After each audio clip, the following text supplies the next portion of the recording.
Hey folks, Quilly18 here, and welcome to another episode of our first official Let's Play for Sid Meier's Civilization 7. Now, depending on the timing of these videos, you may or may not have another Let's Play currently going on my channel. It's entirely possible. But this was recorded after my little preview videos and before any other Let's Plays that might be going on. I've got to give a big shout out here to 2K and Firaxis for sponsoring this video. You too can build an empire that stands the test of time. Sid Meier's Civilization 7 is on PC and consoles from February the 11th. It's got 3 distinct ages, each with their own exclusive sets of historic civilizations to choose from as you evolve your empire. In this episode, we'll start to meet the leaders who guide your empire through the ages. Otherwise, subscribe, like, do all the normal YouTube things. Okay, let's play some Civ. We're playing as Rome here. We are currently playing on the Sovereign difficulty, which is 4 out of 6. And we have spent a whole 7 turns playing here. We've got our scoot in a boot, looking for some goodie huts, and Rome is currently building a granary so that we can get a little bit more food and nutrition. We're going to have to focus on getting down some farms, I think. Coming up next. It doesn't help that we have so much dessert near us over here. That is not going to help our food production overly much, but we'll make it work. Maybe I should have been playing Egypt on this run. Ooh, okay, so we've reached this ruin here. A temple complex has fallen into disrepair, despite its residents' best efforts. The foundations are too unstable, but the acolytes won't leave their shrine behind. If we had 50 gold, which I don't, I could take option 1. But I'm going to have to go with option 2, leave the acolytes to their problem, which is going to give me 30 culture. Honestly, I might have gone for the culture anyway. So we're going to go ahead and do that. Hit play on the next turn. And then I think, since we've moved a fair bit, we're going to go and fire off our search ability again. Remember that we are using a memento, which gives our scouts hugely more vision range when they use these abilities. So we're going to get tons of info. Arcane over here. This is a independent village. Now, these play the role of both what was in Civilization 6, for example, a city-state and a barbarian encampment. They kind of do both. In particular, this one here is hostile. Some of them will be neutral and will feel a little bit more like city-states. This one is hostile and will feel more like a barbarian encampment. Although note, there is this influence thing, this sort of diplomatic capital that we can spend. If we had enough, if we had 170, we could befriend them and make them non-hostile. Entirely possible to do that, but we don't have those means, and we're playing Rome. I think it's kind of our job to subdue the barbarians, so we might take a look at that. They've got a couple of scouts running around. We're going to try to ignore those, and they do have a warrior defending their village, so we might give them a wide berth for now until we can get some military going on, which hopefully won't be too much longer. Made of clay. Made of clay. Oh, thank you very much. The narration, so gorgeous. Brickyard is now a building we have access to, which will give +1 production by itself, as well as +1 production on clay pits, mines, and quarries. It also gives us a flat +1 food production on plantations, and a flat +1 production on clay pits as well. We're going to choose a new technology. I could go immediately to writing, which is what happened after we researched our pottery over here. However, I think we'll get a few other, well, it's tempting, because an early library is obviously pretty good.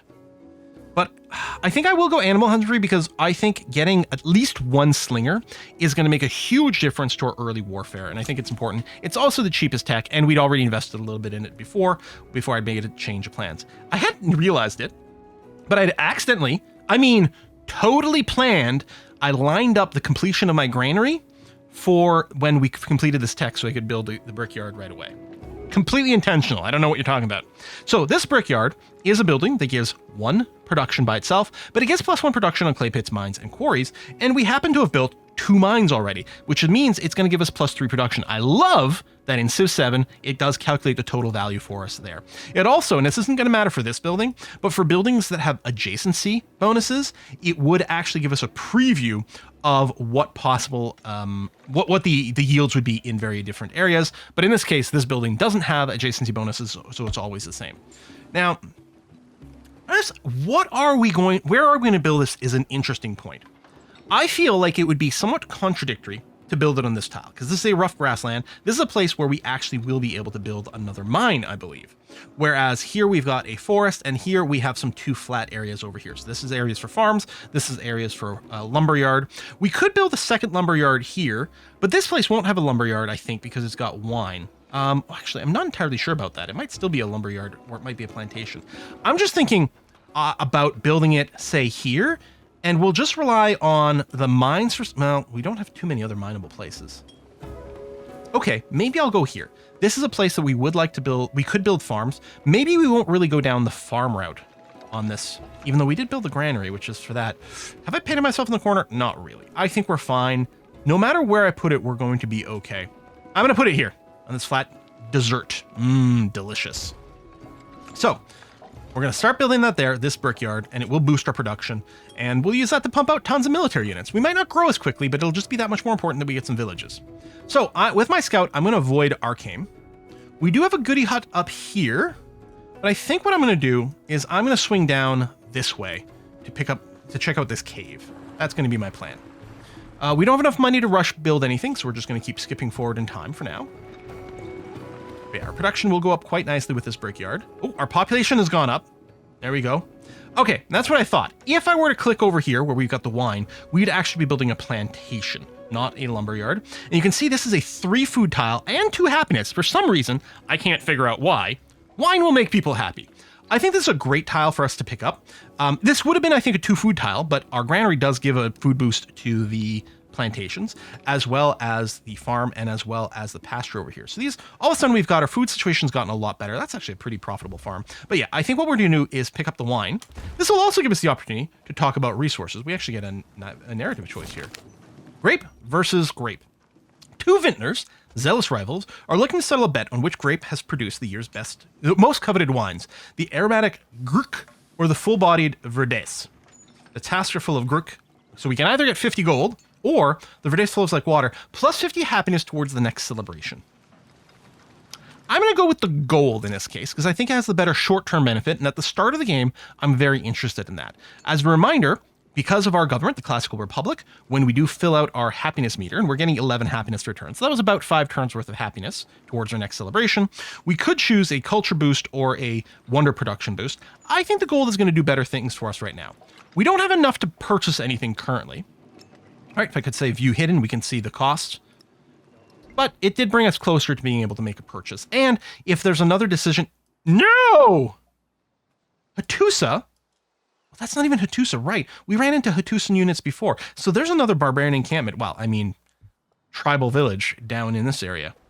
That is most inconvenient for us.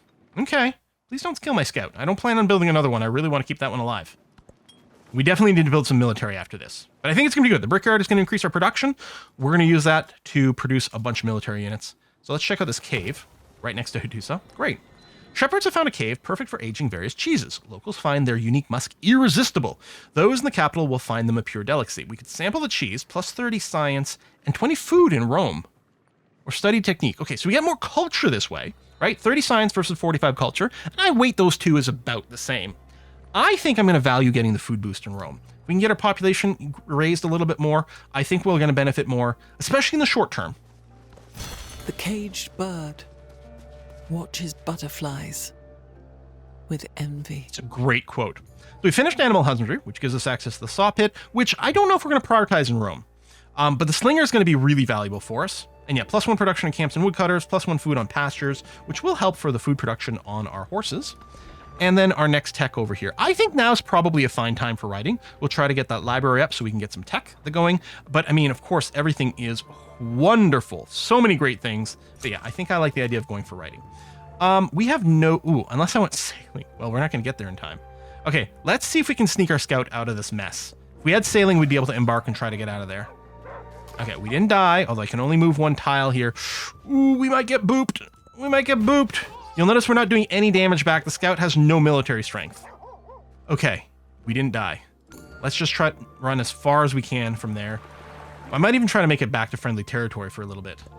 Do nothing which is of no use.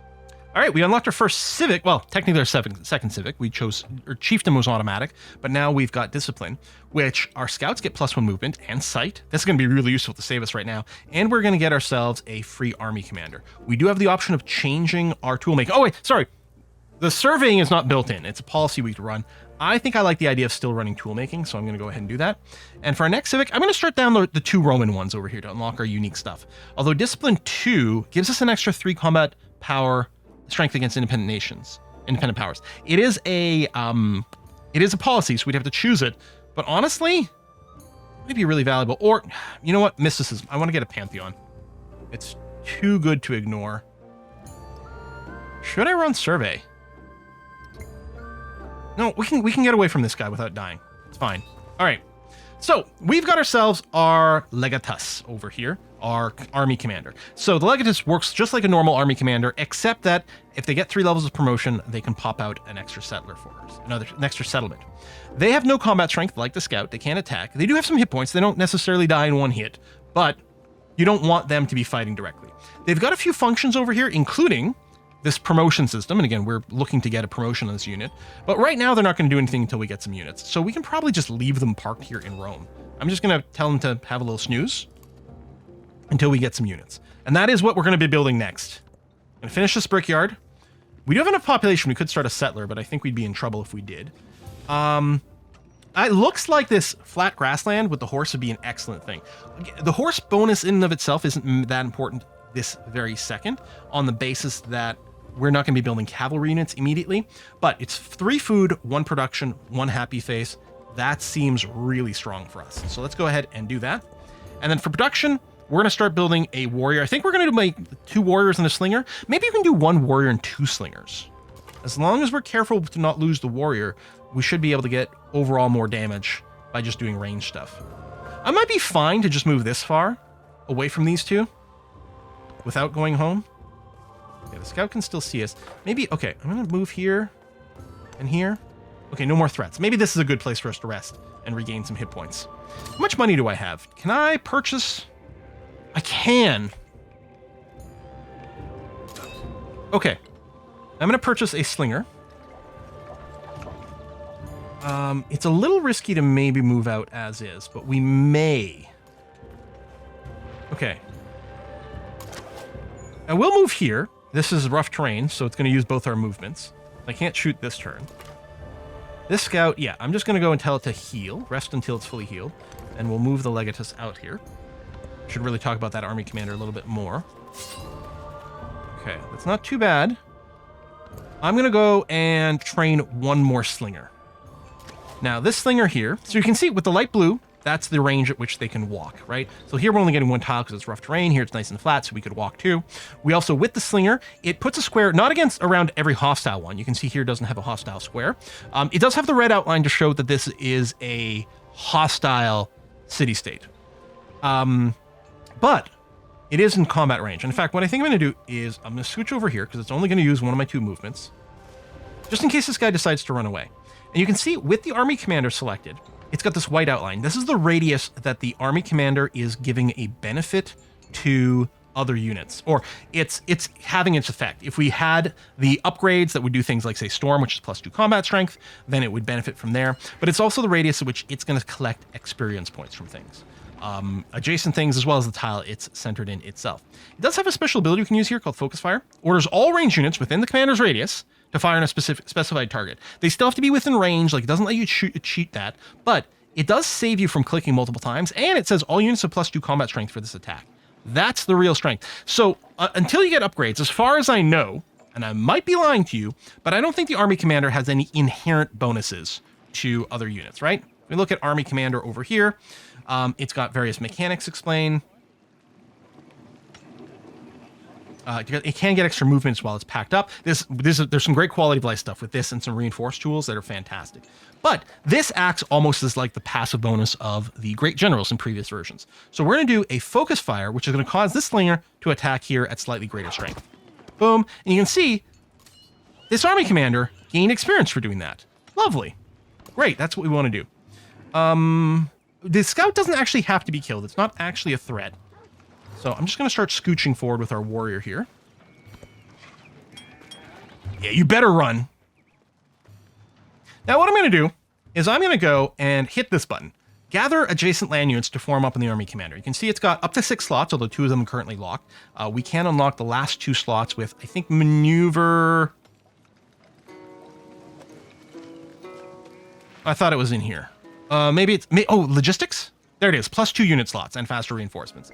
So the army commander can bundle up to currently 4 units within it. You can do it by clicking on an actual unit and then clicking this button, which is add to army, or by clicking the army commander and you can hit this button or this one to just vacuum up everything nearby.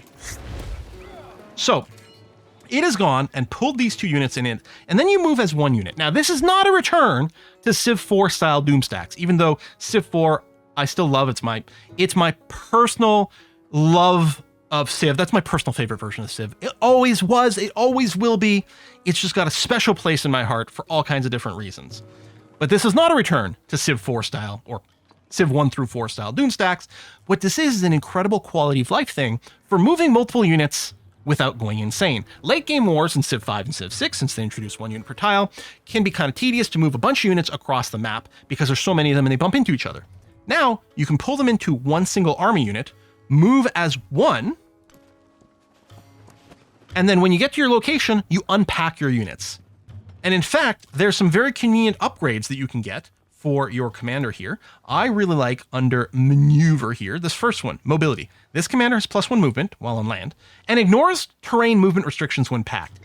Much, much easier to move a bunch of units when they're packed inside of a maneuver army commander. It's possibly my favorite promotion for the commander. I really like going down assault for here in specific for the +2 combat strength for range units. That is really handy because I really value range combat units highly, but the movement ability is stunningly good. Stunningly good. Hey, we get our first celebration. We love the Assembly Day. So our Classical Republic, we get to choose one of these 2 bonuses. We're not currently constructing a wonder, and I'm not about to, so I'm going to take this for the 20% culture boost. We're currently making 12 per turn. Oh, also, while the celebration is running, you can change your policies and you get an extra little slot over here. I don't need the scout movement, although it would be handy. I think the culture is going to be a better benefit. So look at this. Now all of a sudden we're up to 18 culture from all those bonuses put together. All right, we finished the building. Now I could build a saw pit, and you're going to say, whoa, saw pit? It just says +1 production. Oh, hello, Hurricane. It just says +1 production. Why is it giving me +1 production, +1 science, and +1 culture? Well, the reason is, if I built it here. Now, it's because the building that's here would get a boost to science and culture from this building being placed here, this adjacency bonus, in this specific spot. So you can see the yields that are possible, which means it might be worth building this, not for the production itself. 1 production is not really that impressive, given the fact that it's going to soak 55 production in the first place. But because of the adjacency, it might be worthwhile. I think, however, we've got enough military units. I guess I could have taken the Wonder Building, but I think it's time for us to build a settler. Let's get that started. And we're going to move this slinger forward down here, independent of the army. Although, I will note that there's this button here for add to army. Well, actually, there's a reinforce button that we can't currently see. That gives us the ability to pull units from across the map. One of the other things that's inconvenient for late game 1 unit per tile movement, so Civ 5, Civ 6, is moving a large pile of units from across the map. Now, again, if we can bundle them into an army and move them as 1, that's very convenient. But what about in this case, where our unit is quite far away over here, and we'd love for it to be there? Well, normally, and we can't do it right now, I believe, because actually we might need a tech to unlock reinforcement, now that I realize it. I think that is indeed the case. There's a tech or a civic that unlocks it. But once we get it, we'd get a button over here on our army, or a button here on our units, both places, which will allow us to tell a unit to reinforce to an army. And what happens in that case, the unit actually disappears off the map. It still has to physically travel there, but it's off the map, which means it's not going to get randomly sniped along the way. It's not going to run into other units. It's just like, it's a unit that's being turned into strategic movement as opposed to tactical movement. They're sort of putting away their stuff. They're just full walking speed. They're putting on the running shoes. And then when they get to the location, they switch back into their army gear and they're ready to go. Oh my God, it's going to make life so much more convenient in late game. Not really relevant in the early game, which is probably why they don't give you the tech immediately, but so good later on when you're trying to reinforce a unit that's far away from the front line. Because what happens normally, right, is you tell your unit to move quite far away, but if at some point some other unit steps into this tile, what happens to this unit's movement? It gets canceled. So you got to repeat it, right, again and again. Anyone who's played Civ 5, Civ 6, you've experienced this kind of thing. The reinforce function, which again, we don't have access to yet, but we will, it eliminates that issue at the cost of it's got to finish its entire way to get to the army first. But in those situations, well worth it. All right, so we're over here. We're going to unpack our units. Now, we can unpack them in bulk. There's deploy stack units in adjacent tiles or here as well. But I'm going to do this manually because I want things to come out in very specific places, given what we're facing here. First, this warrior, I'm going to intentionally deploy it here. It's going to be in some nice defensive terrain. It's going to have some frontline tanking. That'll hopefully be okay. And then the slinger, I guess it depends if I want to shoot this guy or this guy.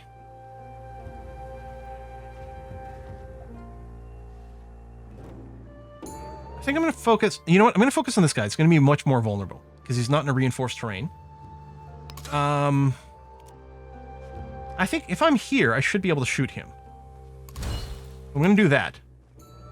Now, it doesn't have any movement. One of the promotions you can get for your general is under assault. Unit can move after unpacking from this commander. Very powerful. Because right now, we can't move with these guys. But I think we're going to be okay. This commander could be attacked by this warrior, but he shouldn't die, so I'm going to leave him there. In fact, I'll go ahead and have him start fortifying. Okay, so we're being attacked here. The unit in the actual independent village doesn't tend to attack. So I figured we weren't going to get double tap there, and that is indeed the case. We did get some more XP over here, which is great. Let's use our ability here, and we can do focus fire. There's also the ability to coordinate attack, but I'm going to use the ranged attack bonus as a priority. There we go. And then if I were to attack here, what are we looking like? Major victory? Perfect. I like the sound of that. Let's go finish off those fools. Actually, oh my god, it wouldn't be Civ if they didn't survive with 1 hit point. I have an emote for it on my Twitch channel for that very reason. All right, but then they went and they tried to attack again and died. Conquers all thought, but the written word commands it. So we can now build library buildings. We've also got the Great Stell Wonder and Research Initiative. This is a project that we could do over here, which just lets us produce research. Instead of building a building or a unit, we could have a city produce research. Very classic thing. A narrative choice. Battlefield nourishes the soil of iron. Deep within the layers of the earth, life begins anew. Remnants of the human cost of war feed into an endless cycle of loss and revival. Plus 100 gold. Okay. And a famous young poet composes a work about Roman history and pens a gory chapter about a necromantic witch. Hang on, I want to read this. Some say such unholy topics are outside the bounds of taste, although his peers argue such details add thrills to the narrative. He should tone it down for 25 culture, or more gore for 50 extra happiness. Well, right now, finishing our happiness is basically turning into culture because we're probably going to take the plus 20% culture. We might take the wonder one, it's possible. But I'm going to take the immediate culture injection. There is another world, but it is in this one. But we will finish mysticism, which we're near close anyway. We got a new policy we could run. We got an altar building we can build for happiness, and unlocks founding a Pantheon. Do we want to change our policies? Nope, I'm good. And our commander did get a promotion. So I've already talked about how several of these are awesome. How do I prioritize which I want? You know what? I think this first one in Assault is so very important to be able to unpack and then move/attack immediately. I think I'm going to go ahead and get that. And then I'll probably follow up with a +2 combat strength for ranged units because I do value that so very highly. Our next tech, we could get Writing 2, the Writing Mastery, which gives even more science on science building, gains a codex, which is worth 2 science. We do have a building or palace's room for one of these great works in here, so we would be able to house it immediately, which is good. And it gives us a special advancement that we use to spy on people. That's good. Maybe we should grab the sailing and get ready, have embarkation as an ability. Ancient walls. I think we live without ancient walls for now. Irrigation, farm, +1 settlement limit we can live without.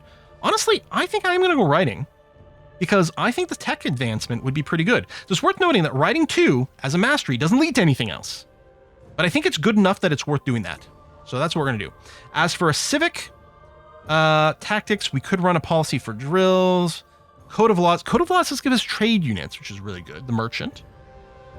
But we don't have anyone to trade with yet. Discipline 2. Right, as a policy, we could run for more strength. I don't think we need that. Mysticism 2, we could run clan networks for +2 food and all settlements, which is really good and unlocks a wonder. But I'm going to go for my unique Roman stuff. All right, choose a Pantheon. So City Patron has gone. Fertility Rites is gone. Monument to the Gods is gone from my opponents in this game. Altar, +1 happiness for adjacency of mountains and natural wonders. I mean, we have a mountain, and that's it in our starting area. +1 culture on quarters in settlements with an altar. Quarters are urban districts with 2 buildings in them, right? This building, this district here, for example, is a quarter because, oh no, not yet. It only has a brickyard. If it had a brickyard plus, say, a library, then it would be a quarter. So it would benefit this, assuming we also built an altar here in the city. That is a good way to get some extra culture. Healing, food on farms, pastures, and plantations. Really good. Bonus to producing buildings anywhere with an altar. Production and fishing boats is really good. We could just go God in the Sun. Just generically get +1 to everything on our altar. I think I'll do that, because we don't have that many quarters yet. Yeah, I think God of the Sun's going to be wonderful. All right, good. Meanwhile, move here. That's rough terrain, so we're not actually going to be able to move and shoot. And yeah, you'll have to make your way over here. And as for you, big boy, I'm going to get you to just build some fortifications, then we'll get you to rest until healed after that. Ooh.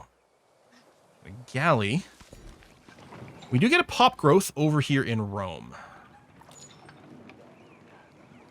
Well, without looking ahead too much, I think we're just going to take the thing with the biggest immediate benefit, which to me is going to be this for 3 food, so we continue to grow. We could go production and culture over here, obviously really good. I like the growth, though. When in doubt, more food. And yeah, let's build this altar immediately. Look at everything it's giving us. Now, I could go and plop it down here, which wouldn't be bad, because the altar doesn't in and of itself have any adjacency bonuses, and it's not going to be adjacent to any buildings over here, just fishing boats, which I don't think matter. I think I really like that idea. We're going to go and finish up this quarter. I like it. This scout is finally fully healed. Let's move it a little here. Actually, and I'll move it 1 square, and then I'll go ahead and use my search ability immediately to get a little bit more vision. No goody huts. Interesting. And then this settler, I don't think... They can't be captured. They can be attacked, but the scout doesn't attack. I still think a town down here has got a lot of potential later on. The game is recommending over here. It doesn't have access to fresh water, but otherwise not too shabby. This is a place that does have some fresh water. This is fairly far and towards an offensive group. I would love to do this if I had a unit to spare to escort you, but I don't. I don't mind going straight north. Or we just tuck it down here for safety. 1, 2, 3. If I went here, 1, 2, 3, I'd eventually get the fish right here. I get to dye the fish. I build a bunch of fishing boats, which would be great for feeding food back to Rome. I kind of like it. Here does get us the salt and the dyes. We wouldn't get the fish. Actually, this is very similar to what I was planning for here. We'd lose out on this fish tile. Be a little less overlap for various reasons. I could always come back and settle a city over here later. Okay, the AI has convinced me to go here. Let's do it. Again, if this scout captures my settler, I'll be somewhat upset with myself, but I don't think it can. Ooh, this, I should have maybe moved some things actually, because I think you're about to get shot by this galley. But oh well, let's activate. Focus fire. Yeah, see? I think they only have a range of 1. I'm going to do this, which does make us vulnerable to being attacked here, but I don't think that's going to happen. Now, both slingers should be in range. There you go. Doing some huge beats. And yeah, you just wait a little bit longer. Excuse me. Move up here. Next turn. We're going to just finish up Hattusa here, and then we'll wrap up this video. Fling! Unless we get very unlucky with our die rolls. We did get unlucky with our die rolls. I thought we were going to finish it. Oh well, we'll get it next turn. Oh, we discovered a new continent. Excellent. There is a lens mode over here. We can go and take a look at the continents. So this is all South America, where we currently are. And just over here, we've got Pannotia. And Pannotia over there. And that's all we know about. We get the names of a couple other continents, but we don't know, or one more continent. No, 2 more. But we don't know where they are, I don't think. Ah! You punk. Don't be annoying like that. Defenseless settlement. I know, Rome has no defenses, it's fine. Actually, I have enough money in Rome. Hang on a second. I'm just gonna go and purchase, I think a warrior. Yeah. That'll bring us to a pair of warrior and a pair of slingers. Yeah, I like it. We've got a lot of influence. I'm just going to sit on that for a moment. Focus fire. Now for sure, right? Oh, he's already dead. Good. So you're just going to walk in here, and then it doesn't clear it immediately, because theoretically, we might still want to decide we're changing our mind, we're going to befriend. No, we're not doing that. We're going to hit this button, and we're going to disperse them. Now, we're going to bonus from dispersing this independent village, and this case, it's going to be money with Hattusa, whereas if we compare with Arcane here, it would be culture. So we're going to hit disperse. 100 gold. We also get tons of XP. Interesting, it wasn't in radius, but it still counted. That's actually really good. So we've got tons more money that we could use to purchase something. Well, if there wasn't a unit in the city, we'd be able to recruit another unit. I don't know what we're going to do with it, but I tell you what, we're going to go and put a cut in here. This is the end of the 2 sponsored Let's Play style videos for Sid Meier's Civilization 7. This playthrough should continue, however, in a non-sponsored context, because honestly, it's going pretty well already, and I'm pretty happy about it. Well, I say that. I haven't met anyone yet. For all I know, they've, like, invented the airplane already. Okay, probably not, since it's literally not available in this era, but they might be really far advanced. We don't even have a second settlement yet, although we are literally going to do that now. There you go. There's Ravina over here. Oh, we get an attribute. That's great. And we are also going to be able to grow the town. We're going to have to wait until the next episode where we really talk about how towns are different from cities. But one thing I'm going to tell you is that we are going to want to focus very much on food as much as possible for our villages. So there's a couple of farms here, and we're definitely going to go heavy on fishing boats. But I think what I'll do is I'll go and do one of the farms first. I'm going to do 1, 2, 3. Yeah, so these tiles, there's no competition. No competition at all. Obviously, this village, this town could have worked these tiles, but it's fine. We're going to give Rome the priority, 100%. Let me just go ahead and do that. And so Ravina is going to get some extra food coming on there. I could also spend some money. Oh, that's actually a good idea. I'm going to go and buy a granary. Notice Ravina does not have a production queue. It does not build things. Its production gets converted into gold. You do not build things in town, but you can always buy them. There's some limitations that has to do with buildings that have specialist slots and things like that, and we get to avoid and ignore some of that because we're playing as Augustus. We'll talk about that more in the future. But yeah, I think that's a great idea to go and buy that granary, get it some extra food going on so it can grow faster, because what these towns are really going to do later on is they're all going to be about sending food from this town to Rome. That's not going to happen until Ravina is size 7, but once Ravina is size 7, we will probably specialize it, or maybe we might wait for it to be a little bit bigger. It'll depend on what our tiles look like, but we will give it a focus, and it will start to send all of its food to Rome, causing Rome to grow super fast using external food. It's wonderful. Folks, thanks a lot for watching. Do make sure to check out the description box down below for lots of helpful links. I'll see you next time. Bye-bye.